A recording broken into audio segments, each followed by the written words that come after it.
அஸ்ஸலாமு அலைக்கும் வரஹ்மத்துல்லாஹி தஆலா வபரகாத்துஹு. பிஸ்மில்லாஹிர் ரஹ்மானிர் ரஹீம். ஃபகத் கால அனஸ் ரலியல்லாஹு அன்ஹு இன்ன ரஜுலம் மின் அஹ்லில் பாதியா அத்தன் நபிய ஸல்லல்லாஹு அலைஹி வஸல்லம் ஃபகால யா ரசூலல்லாஹ் மத்தஸ்ஸாவு காயிமா கால வயலக்க வமா ஆதத்தலஹா கால மா ஆதத்துலஹா இல்லா அன்னி உஹிப்புல்லாஹ வ ரசூலஹு கால இன்னக மஅமன் அஹ்பப்த் இலா ஆஹிரில் ஹதீஸ். நபிகள் நாயகம் ஸல்லல்லாஹு அலைஹி வஸல்லம் அவர்கள் மீது நாம் அளப்பெரிய அன்பு கொள்ள வேண்டும். நம்முடைய உயிரை விட, உடைமையை விட, சொத்து சுகங்களை விட, குடும்பத்தினரை விட, உற்றார் உறவினர்களை விட, பெற்றோரை விட, அத்தனை செல்வங்களை விட நாம் அல்லாஹுவையும் அல்லாஹுடைய ரசூலையும் ஸல்லல்லாஹு அலைஹி வஸல்லம் அதிகம் நாம் நேசம் கொள்ள வேண்டும். அதான் ஈமானுடைய அடையாளமாக இருக்கிறது. அந்த முஹப்பத்தின் விளைவாக நபிகள் நாயகம் ஸல்லல்லாஹு அலைஹி வஸல்லம் உடைய வாழ்க்கை வழிமுறைகளை பின்பற்ற நாம் பெரும் முயற்சி எடுத்துக்கொள்ள வேண்டும். அதை உணர்த்தும் மாதமாக இந்த அற்புதமான ரபியுல் அவ்வல் மாதம் திகழ்கிறது.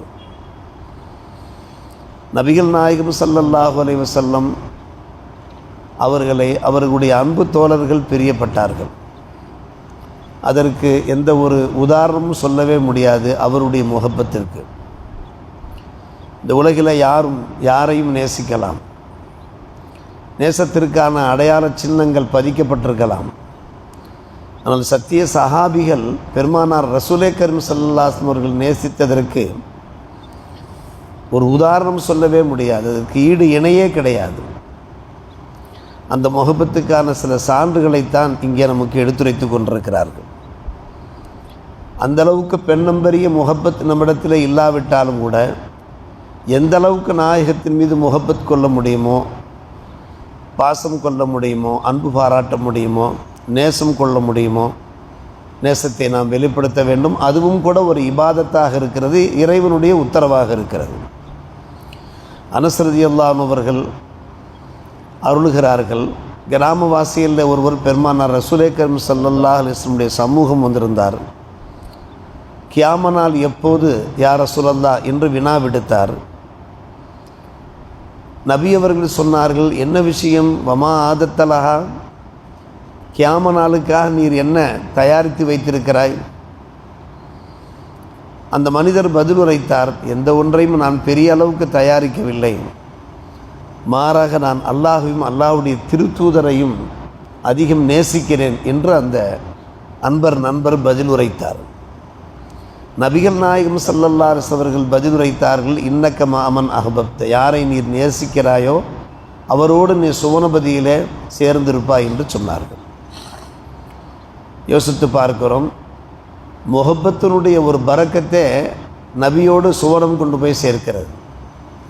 அந்த முஹப்பத்தின் வெளிப்பாடாக, அதனுடைய விளைவாக நபிகள் நாயகம் ஸல்லல்லாஹு அலைஹி வஸல்லம் சுன்னத்துக்களை நாம் நடைமுறைப்படுத்தினால் எவ்வளவு பெரிய அந்தஸ்துகள் கிடைக்கும், பாக்கியங்கள் கிடைக்கும். யோசித்து பார்க்கிறோம்.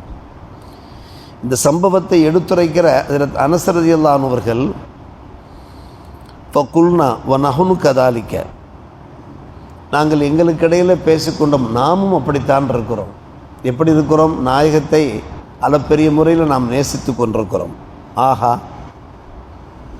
ஃபரிஹ்னா யௌமைதின் ஃபரஹன் ஷதீதா, அன்றைக்கு நாங்கள் பேரானந்தம் கொண்டோம் என்கிறார்கள் அனஸ் ரலியல்லாஹு அன்ஹு அவர்கள்.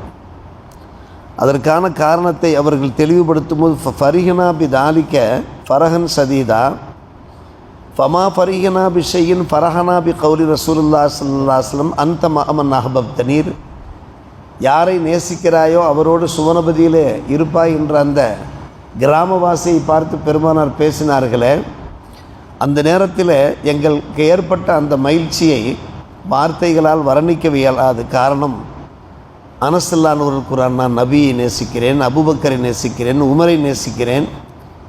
மறுமை நாளிலே இவர்கள் எல்லோரும் சொர்க்கபதியில் என்னோடு சேர்ந்திருப்பார்களே.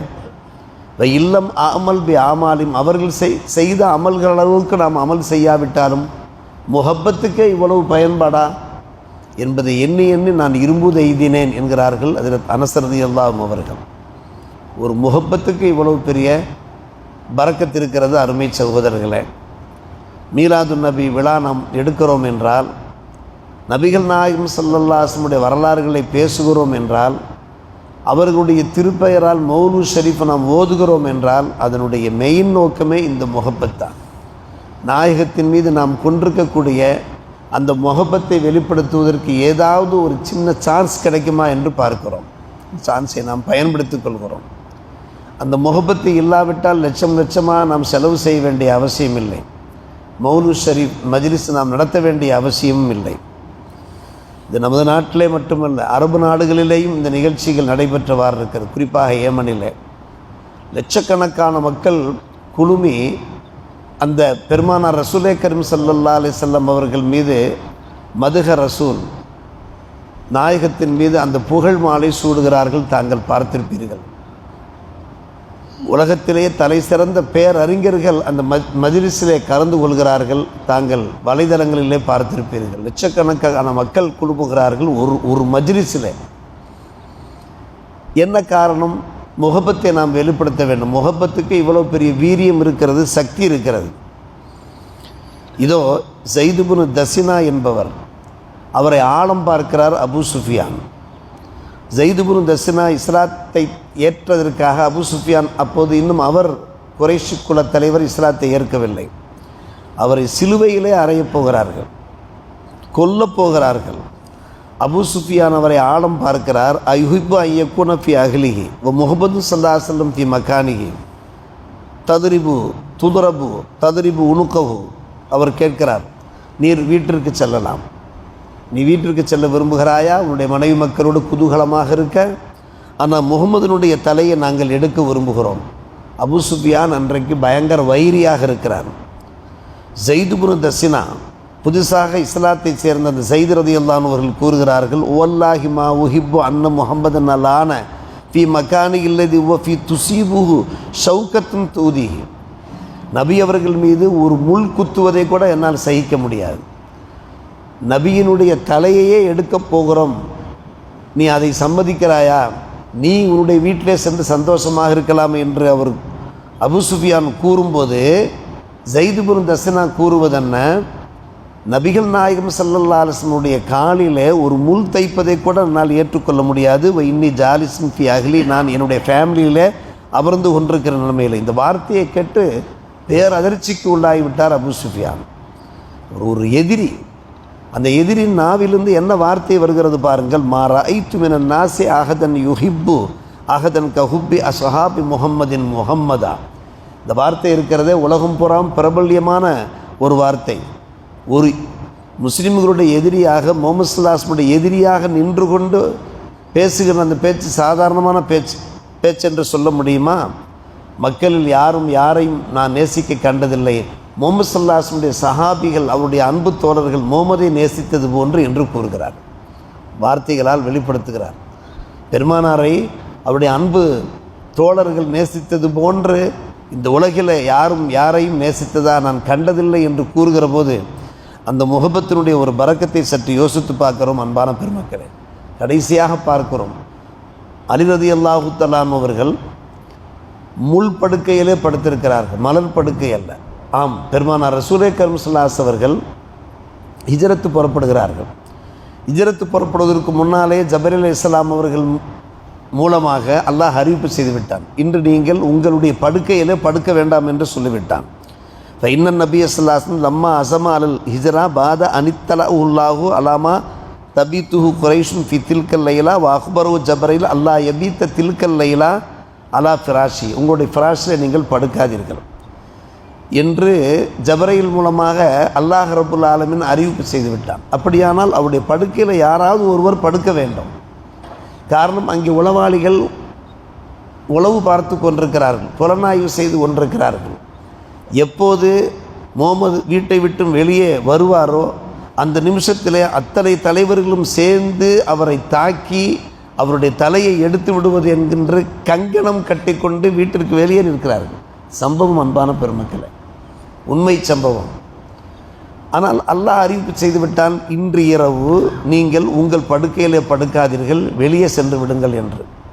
எதிரிகள் ஒரு பக்கம் இருக்கிறார்கள். அந்த படுக்கையில் யாரை படுக்க வைப்பது? யாராவது ஒருவர் படுக்க வேண்டும். அலி ரலியல்லாஹு தஆலா அன்ஹு முன் வருகிறார்கள். அருமை சகோதரர்களே, பெரியோர்களே, அது முள் படுக்கையா மலர் படுக்கையா? சற்று யோசித்து பாருங்கள். பெருமானார் கொல்லப்படாவிட்டால் யார் கொல்லப்படுவா? அலிதானே கொல்லப்பட வேண்டும். வீட்டை விட்டு வெளியே வருகிற போது அவர்கள் சரியாக கவனிக்காமல் முகமது வந்து விட்டார் என்று மொத்தமாக ஒரேடியாக பாய்வார்களே. வஹுவ யுத்ரிக்கு, அலிக்கு தெரியும் ரலியல்லாஹு அன்ஹு, அன்ன சுயூஃப முஸல்லத்தத்தும், வாள்கள் உருவப்பட்டிருக்கின்றன. துரீது அன் தஹ்வி அலல் ஹாரிஜ் மினல் பைத், வீட்டிலிருந்து எவர் வெளியே வருகிறாரோ அவர் மீது அத்தனை வாள்களும் பாயும் என்பது அவருக்கு தெரியும். லி இல்மிஹிமுல் ஜாசிம் பி அன்னஹு லா யஹ்ருஜு மின்ஹு இல்லா ரசூலுல்லாஹ்.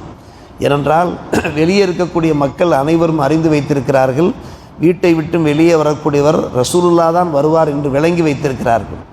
எனவே அந்த வாள்கள் உருவிய வாள்களோடு நிற்கின்றவர்கள் உடனடியாக பாய்வார்கள். பாயட்டும், பார்ப்போம், நம் உயிர் போனால் போகட்டும், ரசூலுல்லாஹ்வுக்காக நம்முடைய உயிர் போனால் போகட்டும். அவர்கள் படுக்கிறார்கள், படுக்கையிலே படுக்கிறார்கள். மறுநாள் காலையில் தான் அன்பான பெருமக்களை என்ன நடந்தது என்பது தெரியும். அந்த நள்ளிரவு நேரத்திலே நடந்தது என்ன என்று தெரியும். பெருமானார் ரசூலே கரீம் ஸல்லல்லாஹு வெளியே புறப்பட்டார்கள். ஒரு பிடி மண்ணை எள்ளி வீசினார்கள். எதிரிகளுடைய கண்களை அது மறைத்தது. அவர் வெளியேறி சென்று விட்டார்கள். காலையிலே அலி ரலியல்லாஹு அவர்கள் வெளியேறியதை பார்த்து அதிர்ச்சியாகி போனார்கள். அதற்கு பிறகு நடந்த சம்பவம் நீண்ட சம்பவம். அலி ரலியல்லாஹு அவர்கள் தங்களுடைய உயிரை பணயம் வைக்கிறார்கள் என்றால் யோசித்து பார்க்கிறோம். அந்த முகப்பத்திற்கு ஒரு ஈடு இணையை பார்க்க முடியுமா? நாம் எந்த அளவுக்கு நாயகத்தின் மீது முகப்பத்து கொண்டிருக்கிறோம். முகப்பத்துக்கே நமக்கு சுவனம் கிடைக்கும் என்றால் நபிகள் நாயகம் ஸல்லல்லாஹு அலைஹி வஸல்லம் வாழ்க்கை வழிமுறைகளை பின்பற்றினால் நாம் எவ்வளோ பெரிய பாக்கியசாலிகள். அந்த பாக்கியசாலிகளில் வல்ல அல்லாஹ் நம் எல்லோரையும் சேர்த்து கொள்வானாக. வாஹிர் தாவானா அல்ஹம்துலில்லாஹி ரப்பில் ஆலமீன்.